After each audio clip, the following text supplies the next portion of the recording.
মৃত্যুর জন্য অনেক রাস্তা আছে, কিন্তু জন্মানোর জন্য শুধু মা আছেন। ভিডিওটি দেশ এবং দেশের বাহিরে যে যেখান থেকে দেখছেন সবাইকে আসসালামু আলাইকুম। আমি ডলিস লাইভ থেকে সবাইকে জানাই আন্তরিক শুভেচ্ছা ও ভালোবাসা। আশা করি সবাই ভালো আছেন। আলহামদুলিল্লাহ, আমার পরিবার নিয়ে আমি ভালো আছি। এই তো সকাল থেকে ভিডিওটি শুরু করেছি। নাস্তা খেয়েছি, নাস্তাটা আর আপনাদের সঙ্গে শেয়ার করলাম না। আমি এই দেখেন আমার যত গাছ আছে গাছগুলো আমি রিপোর্টিং করে নিচ্ছি। অন্য পটে ছিল, সেই পট থেকে নিয়ে আমি নতুন পট কিনে এনেছিলাম, আর কিছু নিজে তৈরি করে নিয়েছি। সেখানে সেই পটগুলোতে আমি লাগিয়ে নিচ্ছে। গাছ ভালোবাসে না এমন কোনো মানুষ নেই, সবাই গাছ ভালোবাসে। আমার তো প্রচণ্ড ভালো লাগে, কিন্তু ভাড়া বাসায় আমি অনেক গাছ লাগিয়েছি, একটু একটু করে অনেক গাছ লাগিয়ে ফেলেছি। এই তো আপনাদের মাঝে আমি একটা কথাই বলবো, আমার ভিডিওটি আপনাদের কাছে যদি ভালো লেগে যায় প্লিজ লাইক কমেন্ট করবেন। আর যদি আপনারা চান তাহলে সাবস্ক্রাইব করে পাশে থাকা বেল আইকন অল অপশনটি সিলেক্ট করে রাখবেন। এতে করে আমি যখন নতুন কোনো ভিডিও আপলোড করব সঙ্গে সঙ্গে নোটিফিকেশন চলে যাবে আপনার মোবাইলে, আপনি সুযোগ বুঝে দেখে নিতে পারবেন।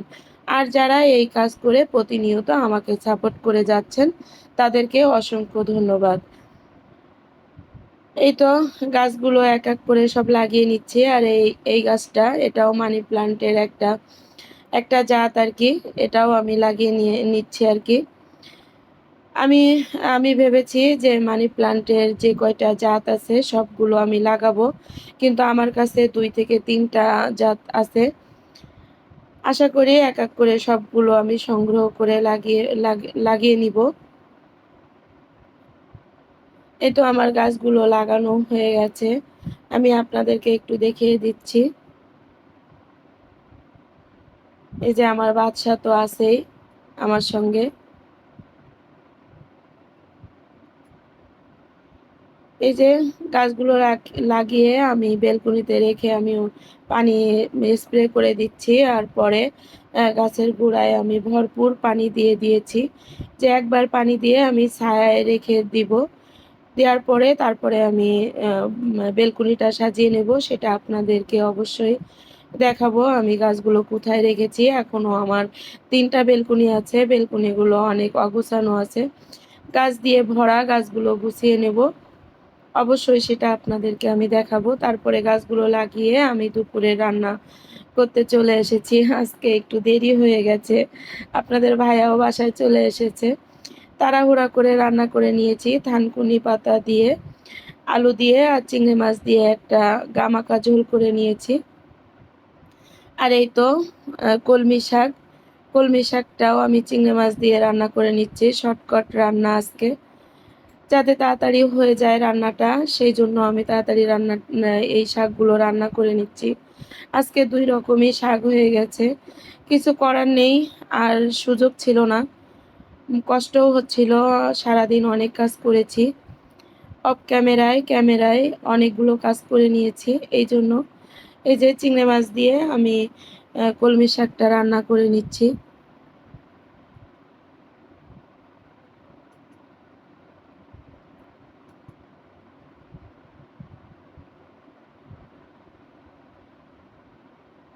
সব মশলা দিয়ে তারপরে এই যে আলু দিয়ে দিয়ে নিয়েছি, কারণ কলমি শাকটায় একটু আয়রন বেশি।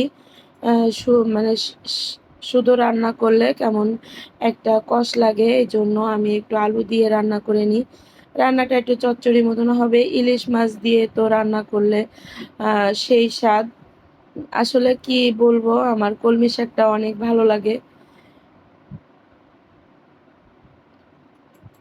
আমার একটু ঠান্ডা লেগেছে, ভয়েসটা হয়তো একটু কেমন হয়ে যাচ্ছে, কিন্তু আম আপনারা আমাকে ক্ষমা দৃষ্টিতে দেখবেন। এই তো রান্না করে নিয়ে গোসল করে খেয়ে দিয়ে এই যে বিকালবেলা আমি আমার গাছ, আরেকটা বেলকুনিতে গাছ ছিল, এটাও দেখি কেমন হয়ে গেছে। যে আসে আমার বাসায়, এটা অনেকগুলো গাছ ছিল, অনেক গাছ ছিল এর ভিতরে। আমার আগের ভিডিওগুলো দেখলে আপনারা দেখতে পাবেন যে গাছটা, এই টবটা ভরা ছিল। কিন্তু যে আসে সে বলে প্লাস্টিক গাছ নাকি, বাচ্চারা বলেন বড়রা বলেন সব ধরে, বাচ্চারা তো ধরে টানাটানি করে, এই জন্য গাছগুলো কেমন হয়ে গেছে। আমি ওখান থেকে উঠিয়ে দুটো গাছ আছে, ওই দুটো গাছ আমি আরেকটা পটে লাগিয়ে নিচ্ছি। যে এই দুটো গাছ যদি বাঁচে, আমার এই গাছটা কম আছে। এটার এটার যে সবুজটাও এটা আমার অনেক আছে। এই দুটো আমার বান্ধবীর ননদের বাসার থেকে আমি নিয়ে এসেছিলাম। এই তো গাছটা লাগিয়ে নিয়েছি। গাছটা আমার কাছে অনেক ভালো লাগে।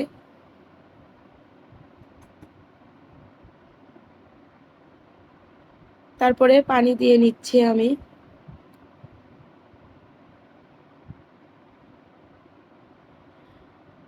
প্লিজ আপনারা এই পর্যন্ত যারা আমার সঙ্গে আছেন তাদেরকে একটা কথাই বলবো, আমার ভিডিওটি আম কোথাও কোনো জায়গায় যদি ভালো লেগে যায় প্লিজ একটা লাইক কমেন্ট করবেন। আর যারা ফেসবুক থেকে দেখছেন তাদেরকে বলবো একটা লাইক, একটা কমেন্ট আর বন্ধুদের মাঝে শেয়ার করবেন। আর যদি আপনারা চান তাহলে ফলো বাটনটা অন করে রাখবেন।